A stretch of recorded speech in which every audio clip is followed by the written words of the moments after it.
એટલે આ ઓલીને ગાયબ કરી દીધી છે, ઓલીને ગીતા વ્યાસ ને, બરાબર. એ તો અમને સમાચાર છે અત્યારે હતા ધર્મ થી ગાયબ છે ઈ. આ ગાયબ થઈ ગઈ. એ મેન એની દુઃખ છે એની પાસે. એ ભાઈ એને દબોકર પાસે એના લગ્ન ની સીડી ને બધું એની પાસે છે. હે ને? હા, જો એને હાજર થાય તો એ બધા મોઢે એમ કહી દેવાની છે કે આ મેં લગ્ન કર્યા ને આ મારો સબૂત. ભગત હવે તો લોકો ઈ કે છે કે આને હત્યાધાર માંથી ગાયબ કરી દીધી છે, અને જો આને પૂછો ને તો ઈ કહી દે. તો મને એક વસ્તુ ઈ ન સમજાણી કે જયારે આટલા બધા મીડિયા વાળા ત્યાં આવી અને ઇન્ટરવ્યુ લેતા હતા, અને ભગત આપણે એમ કેતા હતા કે આ બધા આક્ષેપો પાયા વિહોણા છે અને ખોટા છે, સમય આવે જવાબ આપીશું, તો ત્યારે તમને કોઈ પ્રશ્ન પૂછ્યો કેમ નહીં? કેવી રીતે ખોટા છે?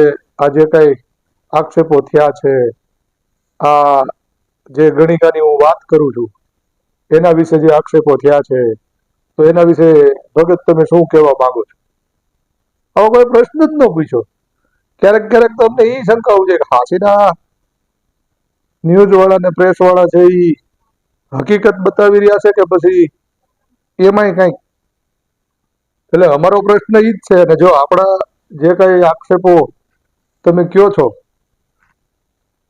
કે પાયા વિહોણા છે ને ખોટા છે, જરૂર પડશે સમય આવે જવાબ આપીશું, તો ખાલી એક અમારો આ જવાબ દો ને કે આજે આપણે સત્તાધારની અંદર સીસીટીવી કેમેરાઓ મૂકેલા છે, જાજા નહીં પણ 1-1.5 મહિનાના સીસીટીવી ફૂટેજ જાહેર કરી દો, એટલે એમાં ખબર પડે કે મેડમ ક્યાંથી આવતા, કઈ ઓફિસમાં બેહતા, અને ત્યાં આખો દી રહેતા કે ન રહેતા. અને અત્યારે આ જયારે વિવાદ નીતિનભાઈના પ્રેસ ન્યૂઝમાં દેવાથી જે ઉકળ્યો છે, ત્યાર પછી એ મેડમ ક્યાં છે? એટલે સામાન્ય માણસ જો આવી વિચાર કરતો હોય તો મને ઈ ન સમજાણું કે આ મીડિયાએ કેમ આવો પ્રશ્ન ન પૂછ્યો. હવે પૂછ્યો કે ન પૂછ્યો એ તો ઠીક છે, પણ હવે ખાલી કહેવાનું એટલું થાય છે કે મેં કીધું એમ જો આપણે સાચા જ જઈએ તો કરો સીસીટીવી ફૂટેજ વાયરલ, એટલે ખબર પડે કે ભાઈ અહીંયા રહેતા જ નથી ની ખોટા આક્ષેપો છે, પાયા વિહોણા છે. લોકો ત્યાં સુધી કહી છે કે એને લઈ આવો એટલે કહી દે કે આ મેં લગ્ન કર્યા એટલે. અને આ બીજું ઈ કહેવાનું કે મેં જે કઈ આક્ષેપો કર્યા ને એ બધું મારી સુધી પહોંચ્યું ને પછી જ કર્યા. અને મેં હર વખતે કીધું છે કે હું જયારે કઈ બોલું કે કઈ મૂકું કઈ કરું ને તો એ મારી પાસે આવે ને પછી કરું, ત્યાં સુધી હું કઈ કરતો નથી. એટલે આ બધું આમ છે. ન્યૂઝ પ્રેસ ના જે કઈ રિપોર્ટરો પત્રકારો છે એમને પણ હું કહીશ કે કઈક પૂછો યાર, જેમ અમને પૂછો છો તમે કે કેવી રીતે આ બનાવ બન્યો, હું થયું, ક્યાં થયું, તમે આક્ષેપો કર્યા ઈ કેવી રીતે કર્યા, તો પછી એને પૂછો કે આ આક્ષેપ થયો છે તો આ આક્ષેપનો જવાબ તમારી પાસે શું છે? તમે સમય આવે જવાબ દેવું, તમે પોતપોતાના ખંભે નાખીને હાલતા થઈ ગયા, તો એ કેમ ભેગું કરવાનું? સાંભળો, આ ભાઈ જે મને વાત કરી હતી, ફોન કર્યો હતો કે ભાઈ શું કહે છે, હા એમાં તો એવું કહે છે કે ઓલા જગદીશ ભગતે કઈક બળાત્કાર કર્યો હતો.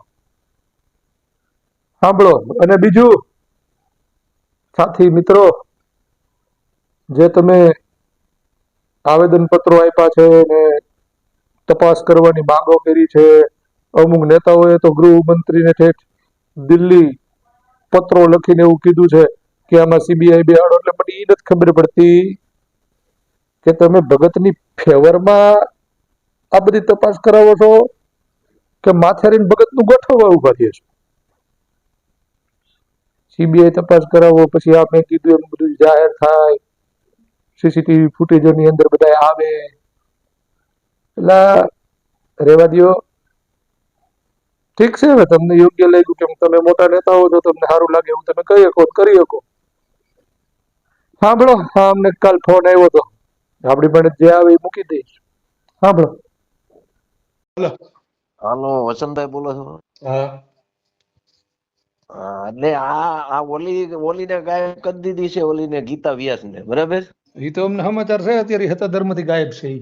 આ ગાયબ થઈ ગઈ, એ મેણ એની દુઃખ છે, એની પાસે એ ભાઈ એને દબોકર પાસે એના લગ્નની સીડી ને બધું એની પાસે છે. હે ને? હા, જો એને હાજર થાય તો એ બધા મોઢે એમ કહી દેવાની છે કે આ મેં લગ્ન કર્યા ને આ મારો સબૂત.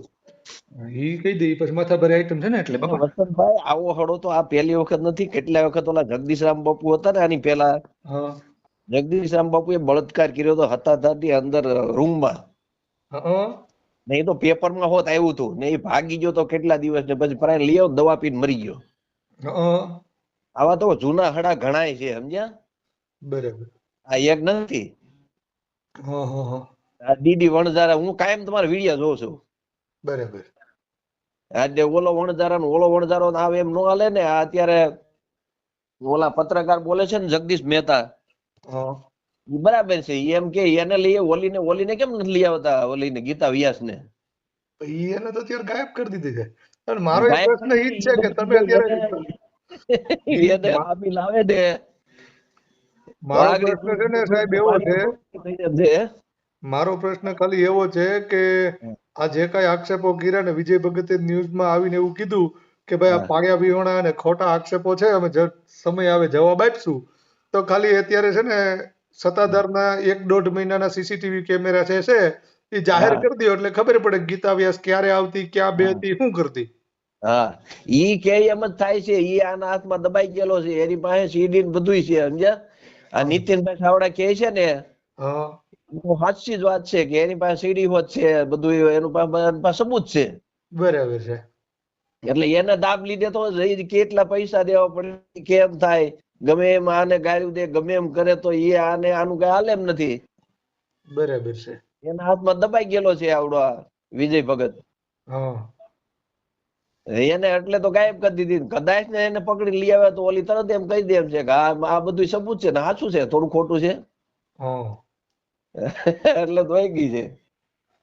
એટલે જ એને હંતાડી હા, દેવાનું. ઓલું પેપર મારી પાસે કીધું પડ્યું હવે નથી, નકર જગદીશામ મરી ગયો ને, જગદીશામ પેલા હતો ને આની પેલા, હા. એને જગ્યાની અંદર બળાત્કાર કર્યો હતો. લે લે. હતાદારની જગ્યામાં જે રૂમ હોય ને બૈરાઓને એમાં જઈને બળાત્કાર કર્યો હતો. બોલો. ને પછી ભાગી ગયો તો પેપરમાં હોતા એવું કેટલા દિવસ સુધી. એને પછી ઓલું કરી નાખ્યું, સમજ્યા? પૈસા દઈને આમ તેમ કઈ ભીનું હકેલી લીધું.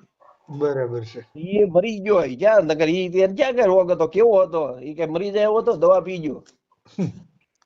બહુ ઓલું થયું ને દવા પી ગયો, સમજ્યા? આવા તો કેટલાય છે. અત્યારે ઓલો ગોવિંદરામ બાપુ છે, એને નો ભગાડી મૂકી. આ તો એને વારસાગત જગ્યા જોઈ છે. અમારો કુંભાર જ આવવો જોઈએ, બીજો કોઈ ન આવવો જોઈએ. આ બાજુમાં ગોવિંદરામ બાપુ છે, આગળ એને બોલાવે તો આગળ બધું દૂધ પાણી થઈ જાય એમ છે. બાજુમાં બીજું મિની ઓલું બીનું છે ને, હતા ઈ પેલા એને શિષ્ય બનાવ્યો હતો. પછી એને એમ થયું કે આ તો શામજી બાપુ વખતે એને એમ થયું કે હવે આ મારું બધું વ્યુ જાય, આ મારો વારસ નહીં આવે. પછી જીવરાજ બાપુ ને બનાવ્યા, એને કાઢ્યા. બરાબર છે. કરાઈને કાઢ્યા બિચાડા. એમાં તો આયર સમાજ કેટલો બધો ભેગો થયો હતો. એ આયર છે, સમજ્યા? રાજુલા ની બાજુમાં કોટડી ગામના છે. બરાબર. આમાં તો કેટલોય ડૂસો નીકળે એમ છે, પણ આ તો આ ઓલું કરી નાખે, સમજ્યા? જગદીશ ભગત મરી ગયો ને, જગદીશ ભગત નું તો પ્રખ્યાત છે, આખી દુનિયાને ખબર છે. પેપરમાં કેટલા દિવસ દેવું હતું ને ભાગી ગયો તો જગ્યામાંથી. બરાબર. જગ્યાની અંદર રૂમમાં બળાત્કાર કર્યો હતો, જાહેર થઈ ગયું હતું, એમાંથી મરી ગયો. કાંઈ વાંધો નહીં. તમે પેપર જે કયો છો એ કઈ આવે તો હાથમાં મને મોકલજો. ને આ અત્યારે ઓલા બિસાડા ઓલા કાઢી પી આમથા કાઢી પી ગયા છે અત્યારે ગોવિંદરામ ને. ગોવિંદરામ ને એ પેલો શિષ્ય એ હતો, પછી જીવરાજ બાબુ ને બનાવ્યા. ઈ જ મહંત થાય એમ હતો. એને કાઢી જો ને બિસાડા કાઢી પી ગયો. અત્યારે બીજું હતાધાર વસાયું. કાંઈ વાંધો નહીં. હવે તો કેટલા નીકળે એમ છે, કેટલો હળો છે, આજકાલ નો નથી. એ સાહેબ જેવા કર્યા ને હા ભોગવવા પડી તો. એવા આયા જ ભોગવવાના છે, ઉપર કોઈ લાકડી લઈને મારતો છે નહીં. ના, ના. સાચી વાત છે. એટલે જે થાય એ આયા જ થાય ને હવ જોહે. ના ના સાચી વાત છે. બરાબર, કાંઈ એવું હોય તો મને મોકલજો. ના ના મોકલે મોકલે, હું ભાવનગર થી નાથભાઈ બોલું છું, સમજ્યા, કાઠી દરબાર. ભલે ભલે નાથભાઈ, મને મોકલજો. મોકલે મોકલે તમને એ હા. મળશે.